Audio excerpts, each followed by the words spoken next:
IBM went out and bought Red Hat for $34 billion. That deal's either stroke of genius or absolutely nutty. We're here with Stephen Vaughan-Nichols to talk about to talk about the impact on Red Hat, the open source community, and what it all means for IBM too. Thanks for joining us. My pleasure as always. Yeah, it's quite a deal, that's for sure. What's your take on the deal overall at a high level? High level, IBM is rolling the dice. Can they be a public cloud power? I mean, and hybrid cloud too. Yeah, for sure. But really, this is to can they compete with Amazon Web Services? Can they compete with Google Cloud, Microsoft Azure? Because they sure weren't before, and this is their attempt to do it, leveraging Red Hat's OpenShift software. As I'm going to write later today, this is not a deal about Linux. This is not a deal about Ansible or Java, J2EE engines. This is purely cloud. It just happens to be about a company that's best known for its being a major player in the Linux and open source world. So, and will it be successful? I don't know. I will say IBM certainly needed to do something. I think they looked at the handwriting on the wall and saw that very clearly the cloud is the future of enterprise IT. And, what is IBM if not enterprise IT? So, I guess in a way they sort of had to make this move to see if they can continue to be a player in the next couple of decades. Yeah, I mean, I just got off that conference call with the Wall Street analyst and IBM. They made their pitch, and the funny part about these big deals is they always look good on paper, right? The slides are always good. And what's interesting, the most interesting point they made to me is that they just said that 20% of the workloads have gone to the cloud. Yep. And it's all the easy stuff. Right. The complicated stuff is that hybrid stuff. And they really seem to be making a bet on that enterprises aren't going to want to be locked in. Right. This whole idea that you're going to go all in on Amazon Web Services or Microsoft or Google isn't going to play out long term, because it's the cloud. It's also about data management and how that stuff gets moved around. And that's sort of the rationale for the Red Hat open approach and IBM's approach, right? I mean, IBM's done a lot of things to manage multiple clouds, and, it kind of makes sense from that level. The part that trips me up a little bit is, historically speaking, enterprises talk a lot about how they don't want to do lock-in, and then they do lock-in anyway. Yep, every time. Right. So, I sort of see IBM with Red Hat kind of playing both ends of that game. Like, they'll be more open, but you're still going to be buying from one vendor at the end of the day. Yeah. What's your take? Like, can IBM be positioned as a multi-cloud management plane, so to speak? I think they can. Part of the reason why this is happening, which I'm not sure anyone's dealt with yet because it's a technical issue, and that is the rise of Kubernetes. And Kubernetes actually makes hybrid cloud much more doable than it was before. Because before, you really had to have sort of a version of your cloud platform from the data center to the big public cloud. And nobody was really that successful at doing that. But Kubernetes, on the other hand, you get your Kubernetes clusters, you can put containers here, you can put containers there. Kubernetes doesn't care, which suddenly makes the hybrid cloud approach a lot easier. And who's one of the leading lights in bringing Kubernetes to the enterprise? That would be Red Hat. And IBM's not the only one to see this. HPE recently has been doing a lot with the hybrid cloud, and that's primarily based on a Kubernetes sort of approach. So technically it makes sense when, with the aid of Red Hat's software engineers, I can see technically this working out well. Now the question is, will the business model of hybrid cloud really take off? I think actually that it will, because Well, companies do tend to they like to put all their money on, one platform, whether it was Microsoft Windows on the desktop or now more recently Amazon Web Service for the public cloud. But at the end of the day, though, cloud is fundamentally different. You're putting everything you've got on one platform. And that's enough to make people really uncomfortable. And now with the rise of, we used to have we worried about HIPAA and privacy concerns. Now we've got a lot more privacy concerns with the European Union's new laws, with what California is doing. Yeah, I would feel, if I were a company, I'd feel a lot more comfortable if my permanent data was on some hardware that I had control with, but at the same time, I could expand out to the public cloud, when my workloads justified it. So, Right. Yeah, technically it makes sense. I think there's a business case to be made here. We'll see how it goes. Now, as far as the open source community goes, I kind of look at this, and I know some people get wound up about IBM buying Red Hat, but the prevailing view in my mind is, wow, it could have been so much worse. What if Oracle bought Red Hat? Yeah. Or what if... That's a nightmare scenario for Red Hat fans.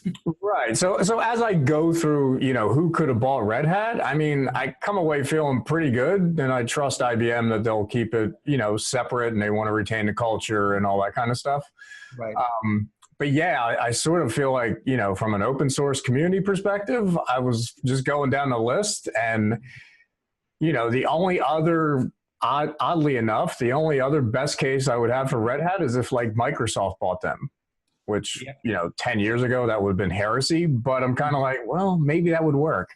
I kind of think the open source community dodged a bullet with this one.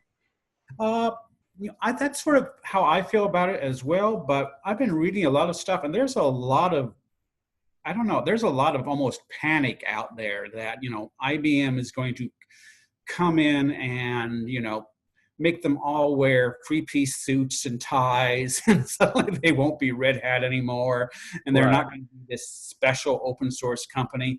And it's almost hysterical, actually, some of the reactions I'm seeing. Hi there, IBM has been building pretty much everything they've got around Linux and open source for decades now. They're a friend. They're a buddy. They do not have a history of being hostile to Linux and open source. They're the exact opposite of that. And I don't quite know where that reaction is coming from that I'm seeing, but I'm going to be writing about it later today, and seeing if I can get a grip on why people are reacting that way. Thinking of Microsoft, though, amusingly enough, I've talked to a lot of people at Red Hat, and some of the ones who are really just sort of worried sick, cut this blindsided almost all of them, except at the very top. And some of them are saying, but we kind of like Microsoft now. We're sort of more comfortable with them, which, Red Hat people saying they're more comfortable with Microsoft. What's next? Dogs and cats living together? Yeah, exactly. Crazy. I think the thing that's interesting with all that dynamic is, it was kind of clear to me that Red Hat would have to be acquired at some point. Right. It was funny, even when, we were writing our stories last night, I was going through and looking at related links, and we had IBM and Red Hat were destined to get together. We wrote that back in 2009. So we were a decade early, but generally speaking, the writing's been on the wall for a while. Yeah. Do you think IBM is going to be able to keep that Red Hat culture and leave it alone? That's the million-dollar question, because if they can't, those people are going to go elsewhere because they've got places they can go, particularly for what IBM wants, which is the cloud and Kubernetes expertise. If you've got Kubernetes skills right now, you can, you're mid to high level, you can pretty much write your own ticket out there. I don't know of a single cloud company that is not looking for people with Kubernetes experience, and they're willing to pay serious money for it. So IBM had darn well better keep Red Hat's culture, or those people are gone, in which case the value of this deal declines enormously. So I think it's obvious the wisest thing to do, if I were IBM, is just to let Red Hat be Red Hat, understand they're not going to be like the rest of IBM, which I think IBM is capable of doing that because people from the outside of IBM just see this one monolithic culture, this one monolithic company. But if you've been following IBM for any time, you actually know it's really sort of like a feudal kingdoms. You have these strong baronies of, IBM that does with power, IBM, what's left of it that does with hardware, the IBM that does with consulting. IBM Rochester is not the same as IBM Austin, which is not the same as IBM Raleigh, and so on. So they're used to having, again, from the outside, people don't see this, but inside, there are already a number of companies, sort of smaller companies inside IBM that go their own way. So I think IBM can do this. I know Red Hat wants to do this. One thing that I found really interesting that Red Hat CEO said yesterday in his blog is, we hope that our culture comes over into IBM. And he put it in a way that seemed almost aggressive to me. Like, could this be a case where the tail ends up wagging the dog, where Red Hat actually becomes the dominant partner in this relationship? That sounds kind of crazy to me as I say it, but on the other hand, it might do IBM good to do that. I don't know.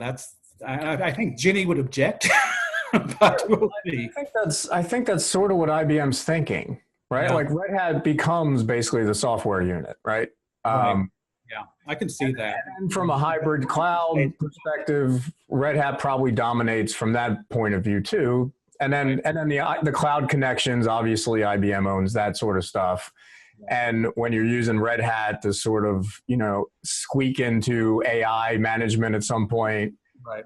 Then you're basically using Red Hat's approach to manage IBM's IP, basically. Right.